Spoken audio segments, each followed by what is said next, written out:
We have Govind's query now. He says that he bought a flat in 2000 in Pune jointly with his son, and he bought this house from his earnings and added his son's name. Now, unfortunately, following this, his son died in an accident. He survived by his wife and daughter. Now, Govind plans to sell the house. He wants to know if his daughter-in-law can claim her share in the sale amount. He says that they have nothing to do with this property. Should she give Govind a written document saying that she's not interested in the share? Are there any charges to be paid for the same? Well, let's understand a couple of things here, that since your son's name was in the flat, we have to look at Transfer of Property Act. What that act says is that when more than one person has purchased a flat jointly, then they can agree amongst themselves what their shares will be in the property, number one. If they do not agree, there is no contract between them, then their share will be decided by what contribution is made.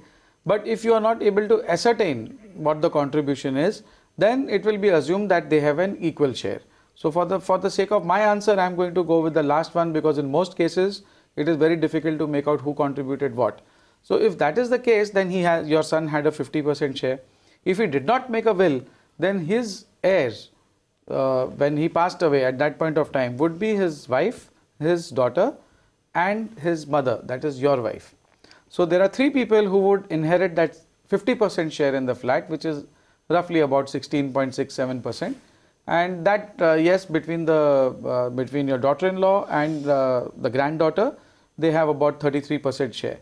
Now, you can take it from them, but now the share is already with them. So the only way they could give it to you is by executing a release deed or by executing a gift deed. And yes, for that there will be some stamp duty payable, there will be registration fee payable. So you could sort this out by requesting her to transfer it in either of these two manners.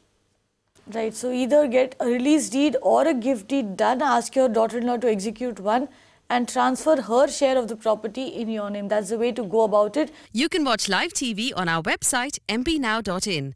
Find us on Facebook at facebook.com/magicbricksnow. And don't forget to click the like button. You can also follow us on Twitter at magicbricksnow. To stay updated with all our programming, hit the subscribe button on our YouTube channel by logging on to youtube.com/magicbricksnow.